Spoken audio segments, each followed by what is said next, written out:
Hello बच्चों, welcome to Quants Academy powered by Qutrix. स्वागत है आप सभी का आज की इस क्लास में। तो आज की जो क्लास है वो है हमारा डे 15 ऑफ नवोदय विद्यालय की तैयारी। टॉप 500 क्वेश्चंस जो हम कर रहे हैं, पिछले वर्षों के महत्वपूर्ण प्रश्न हम कर रहे हैं, उसी का आज है डे 15।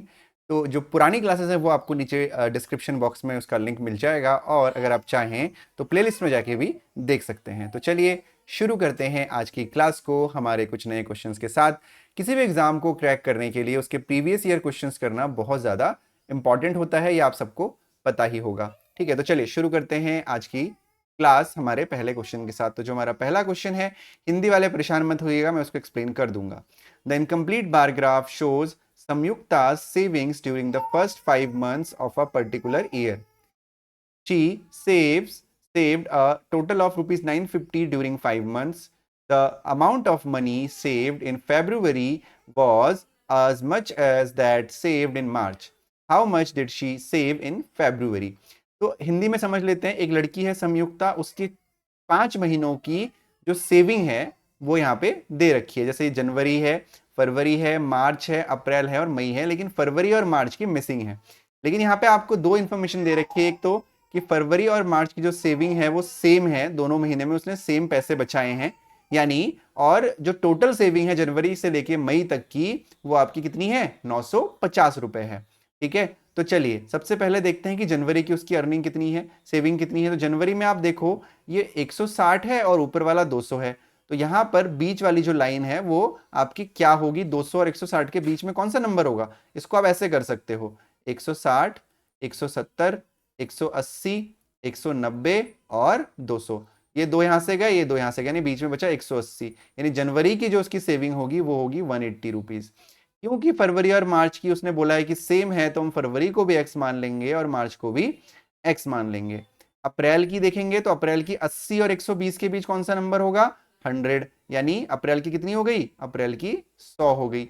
मई की कितनी है, 160, और मई की और जनवरी की सेम है यानी 180 हो गई। तो इन सभी का जो योग है, जो एडिशन है, वो 950 रुपीज है। यानी 180 plus 100 plus 180 plus x is equal to 950। ठीक है, तो 180 और 180 कितना होता है, 360 होता है। 360 प्लस 100 आपका 460 हो गया, मैं डायरेक्टली यहां पे कर दे रहा हूं। ठीक है, 180 180 360, 360 और 100 460 plus 2x is equal to 950। तो बेटा 2x बराबर हो जाएगा आपका 950, क्योंकि 460 यहाँ पे प्लस में है तो जब उधर लेके जाओगे तो हो जाएगा 460 माइनस का। तो 2x की वैल्यू हो जाएगी, तो 0 में से 0 गया, 6 और 9 6 15, 8 में से 4 गया 490। तो जो x का मान आएगा वो आएगा 490/2, यानी x बराबर होगा 2 दूनी 4, 2 चक्को 8, 2 पंजे 10, यानी 245 हमारा आंसर होगा, जो होगा ऑप्शन नंबर ए। ठीक है, उम्मीद करता हूं कि क्वेश्चन आपको समझ में आया होगा, कोई प्रॉब्लम नहीं आई होगी। तो चलिए बढ़ते हैं आज के हमारे क्वेश्चन नंबर 2 की तरफ। अगर आपको वीडियो अच्छी लग रही हो तो लाइक जरूर बनता है, लाइक जरूर करना और अपने दोस्तों के साथ शेयर भी जरूर कर लेना। ठीक है, तो चलो देखते हैं अगला क्वेश्चन हमारा क्या है।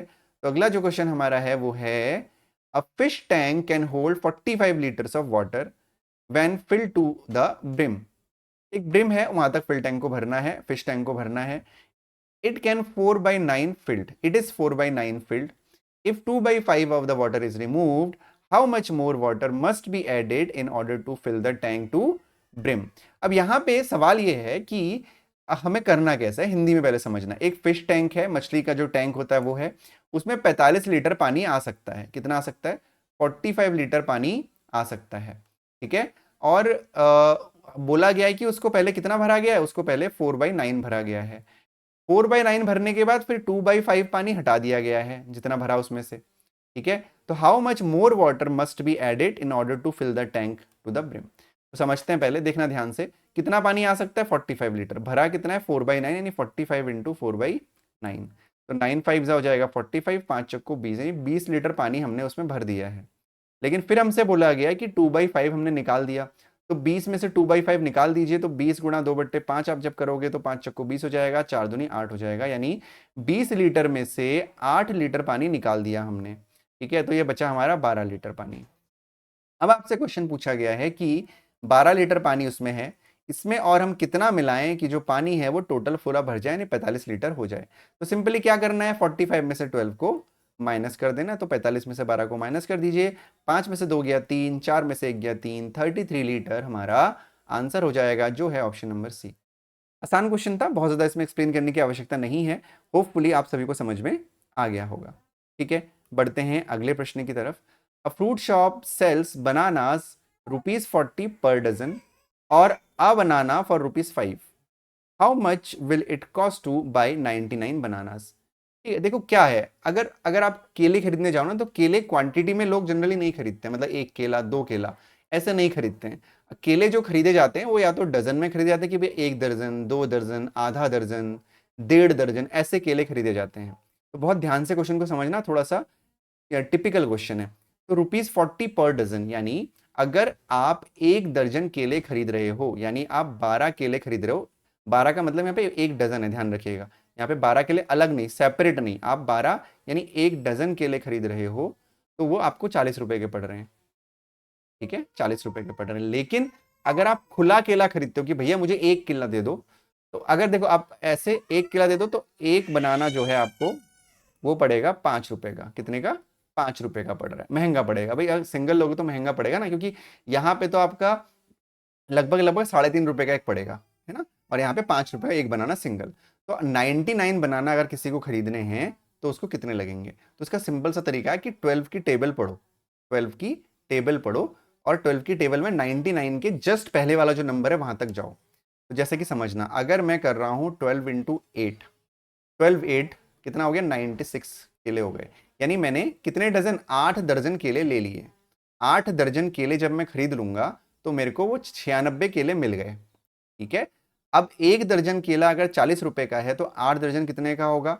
देखो इधर, 1 डजन अगर 40 रुपए का है तो 8 डजन होगा आपका 8 गुणा 40, 8 चक्को 32, यानी 320 रुपए का। ठीक है, 320 रुपए का केला होगा, है ना। 8 दर्जन केले खरीद लिए। 8 दर्जन केले में कितने केले मिल गए हमको? 96 मिल गए। 3 और सेपरेटली हमको खरीदने हैं, है ना, 3 केले और खरीदने हैं, लेकिन वो अब रेट कौन सा लगेगा? ये वाला रेट लगेगा। तो एक केला अगर 5 रुपए का है तो 3 केला होगा 3 पंजे 15 रुपए का।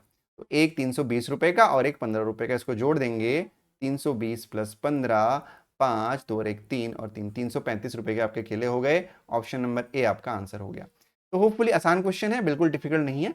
दोनों चीजें डिफरेंट है, ध्यान रखिएगा। दर्जन पे जब आप खरीद रहे हैं तो आपको सस्ता पड़ेगा, और जब आप सिंगल बनाना लेंगे तो उसका कॉस्ट 5 रुपए पर पीस बोला गया था।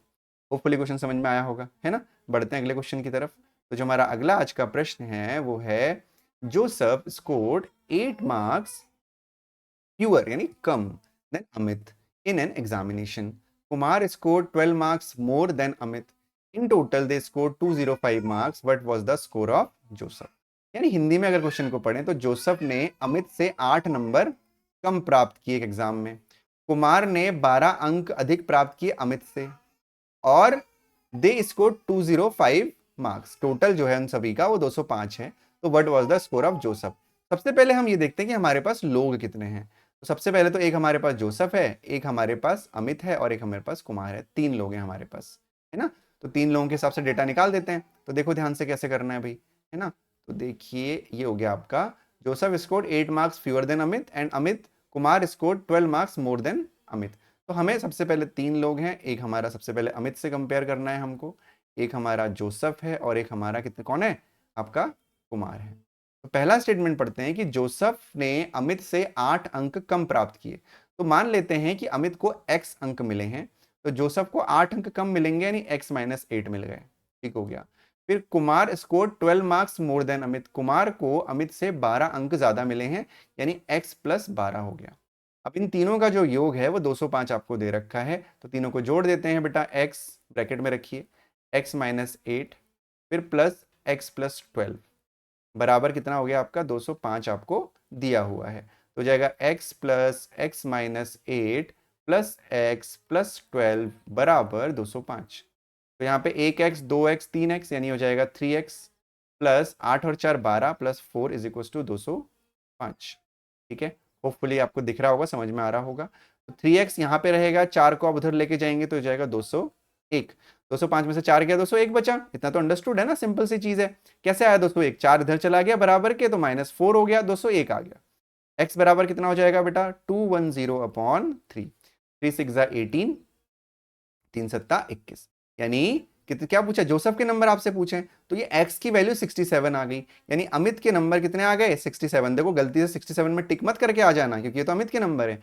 जोसेफ के नंबर 67 माइनस 8 हैं, जो कितना होता है, 59 होता है, यानी ऑप्शन नंबर सी आपका आंसर हो। ठीक है, 59। क्लियर है इतना सबको, आसान है। गलती से 67 पे टिक नहीं करके आएंगे आप, आपने x निकाला है, यानी वो अमित की वैल्यू है, जोसेफ की नहीं है। क्वेश्चन को ध्यान से पढ़ना है, ठीक है, समझ में आ गया होगा होपफुली। बढ़ते हैं हम लोग अपने अगले प्रश्न की तरफ। तो जो हमारा अगला क्वेश्चन आज का है वो है, Shraddha bought a notebook for ₹25.50, a pen for ₹7.50 and 6 pencils each costing ₹1.25. She gave a ₹50 note to the shopkeeper. The amount written by the shopkeeper is, बहुत ही बेसिक क्वेश्चन है बेटा, ध्यान से देखना। हिंदी में पढ़ते हैं। श्रद्धा बॉट अ नोटबुक फॉर ₹25.50। श्रद्धा ने एक नोटबुक खरीदी है, कितने रुपए की, एक नोटबुक खरीदी है 25 रुपए 50 पैसे की। एक पेन खरीदा है 7 रुपए 50 पैसे का। 6 पेंसिल खरीदी है और एक पेंसिल का दाम है, प्राइस है 1.25 रुपए। उसने दुकानदार को 50 रुपए दिए, तो दुकानदार कितने रुपए वापस करेगा, ध्यान से देखना। अब इसमें गलती कहाँ होती है कि आप सिर्फ 2.25.5, 7.5 और 1.25 को जोड़ देते हैं, नहीं, ध्यान से। एक नोटबुक है, अ नोटबुक, एक नोटबुक का प्राइस कितना है बेटा, 25.50। फिर है एक पेन, अ पेन, एक पेन का प्राइस कितना है बेटा, 7.50। लेकिन यहां पे बात की जा रही है 6 पेंसिल्स की, तो 6 पेंसिल्स का प्राइस कितना होगा, एक पेंसिल 1.25 की है, तो 6 का गुणा 6 कर दोगे। 6 5 जा 30, कैरी 3, 6 2 जा 12 और 3 15, कैरी 1, 6 1 जा 6 और 1 7, 2 के बाद डेसिमल, यानी हो जाएगा 7.5 रुपए, 7.5, वही सेम रेट आ गया आपका। इसको जोड़ देंगे तो यह आ जाएगा 0, 5 3 जा 15, कैरी 1, 7 7 14 और 1 15 और 5 20, कैरी 2, 2 2 4, यानी 40.50 उसने खर्च किए। तो उसने नोट कितने का दिया बेटा, 50 रुपए का दिया, 50.00 का दिया। उसको इसमें से 40 रुपए का सामान पड़ा, तो उसके पैसे कितने बचेंगे, 0। यहां से पहले आप यहाँ पे एक कैरी लोगे तो यहाँ पे 10 हो जाएगा, फिर यहाँ से यहाँ पे लोगे तो यहाँ 9 बचेगा और यहाँ पे 10 हो जाएगा। 10 में से 5 गया 5, 9 में से 9 और ये आपका आ गया 9.50, यानी ऑप्शन नंबर ए आपका आंसर होगा, दैट इज 9.50। देखो जो आपका एडिशन आया वो आया 40.50, तो कहीं ऑप्शन में दिया हुआ है, देख रहे हो, तो कहीं इस पर टिक मत करके आ जाना। तो आपको कंफ्यूज करने के लिए एग्जामिनर पेपर ऐसा बनाता है कि वो आप लोगों को कंफ्यूज कर सके और आप गलत कर दो क्वेश्चन, ठीक है। तो ऐसा हमें बिल्कुल नहीं करना है। उम्मीद करता हूं कि क्वेश्चंस आप जो आज मैंने कराए हैं आपको अच्छे लगे होंगे, ठीक है। बहुत 4 4 5 5 क्वेश्चंस में करा रहा हूँ डेली, अभी से आप करते रहो 4 4 5 5 क्वेश्चंस। जब आपके एग्जाम नजदीक आएंगे तो जो हमारी ऑफलाइन क्लास है जिसमें हम लोग पूरा दिन भर बैठ के पढ़ाते हैं दिसंबर जनवरी में, वो पूरी क्लास लाइव होगी क्वांट्स एकेडमी के यूट्यूब चैनल पे और आप वहां पे फ्री में पढ़ सकते हो, ठीक है। तो चलिए अब आज के लिए इतना ही, फिर मिलेंगे आपसे अगली क्लास में। तब तक के लिए अपना ध्यान रखिए, पढ़ाई करते रहिए, बाय बाय, टेक केयर।